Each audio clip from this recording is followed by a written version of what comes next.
అందరికీ నమస్కారం అండి.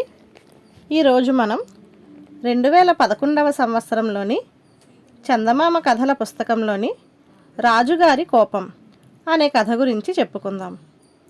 ఈ కథ రచించింది మల్లారెడ్డి మురళీమోహన్ గారు. మంజూషా దేశపు రాజు మహేంద్రవర్మకి ముక్కు మీద కోపం. ఒకసారి ఆయన భోజనం చేస్తూ ఉండగా పంటి కింద రాయి తగిలిందని కోపోద్రిక్తుడై వంటవాడు గోవిందుడిని పిలిపించాడు. గజగజ వణుకుతూ క్షమించమని వేడుకున్న గోవిందుని కనికరించి వదిలేయక అంత చిన్న తప్పుకే అతడి 2 చేతులు ఖండించమని రాజు ఆజ్ఞ జారీ చేశాడు. మరో సందర్భంలో సంగీత కచేరీ జరుగుతుండగా గాయకుడు శివానందుని గొంతు కొద్దిగా బొంగురుపోయింది. అంత చిన్న పొరపాటుని కూడా సహించలేక శివానందుని గొంతు కోసి స్వరపేటిక తీసివేయాల్సిందిగా మరో కఠోర ఆజ్ఞని జారీ చేసి అక్కడ నుండి వెళ్ళిపోయాడు మహేంద్రవర్మ. కానీ మహేంద్రవర్మకున్న అలవాటు ఏమిటంటే పట్టరాని ఆవేశంతో అతను ఇలాంటి కఠోర శిక్షలు విధించినా అవి అమలు జరిగేది లేనిది తర్వాత పట్టించుకోడు. ఒకరోజు మహేంద్రవర్మ నగర వీధుల్లో గుర్రంపై సంచరిస్తూ ఉండగా లోగడ తను శిక్షించిన గోవిందుడు శివానందుడు కనిపించారు. అవిటివాడిగా ఉండవలసిన గోవిందుడు చక్కగా తన 2 చేతులతో కూరగాయలు అమ్ముకుంటున్నాడు. మూగవాడిగా ఉండవలసిన శివానందుడు పిల్లలకు పాఠాలు బోధిస్తూ పాఠశాల నడిపిస్తున్నాడు. వారిని గుర్తించిన మహేంద్రవర్మ అంతఃపురానికి తిరిగి వచ్చి తన శిక్షలు సవ్యంగా అమలు జరగనందుకు ఆశ్చర్యపడ్డాడు. మహామంత్రిని అందుకు బాధ్యుడిగా భావించి వివరణ కోసం అతన్ని పిలిపించాడు.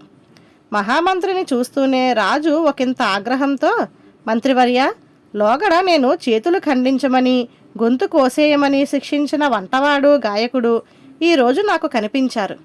నా ఆజ్ఞని ఉల్లంఘించి వారికి క్షమాభిక్ష పెట్టి విడిచిపెట్టడంలో మీ అంతరార్థం ఏమిటి? నా మాటకి ఇక విలువ ఏమున్నట్టు అని ప్రశ్నించాడు.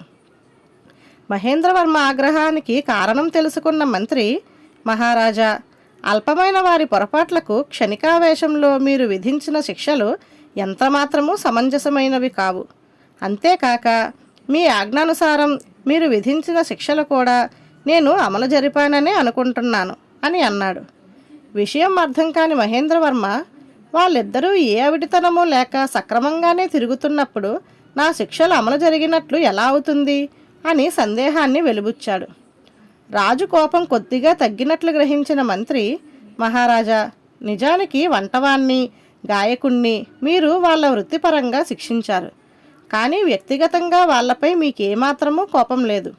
అందుకే వాళ్ళని నేను ఆయా ఉద్యోగ స్థానాల నుండి తప్పించి రాజాస్థానం నుండి వెలివేశాను. అలా గోవిందుడిలో నిష్ణాతుడైన పాకశాస్త్ర ప్రావీణ్యుడిని, శివానందుడిలో మెరుగైన కళాకారుణ్ణి శాశ్వతంగా సమాధి చేసేశాను. ఒక విధంగా మీరు విధించిన శిక్షణనే అహింసాత్మక మార్గంలో నేను అమలు జరిపాను అని వివరించాడు. అంగీకార సూచకంగా రాజు తల పంకించాడు. ధన్యవాదాలు.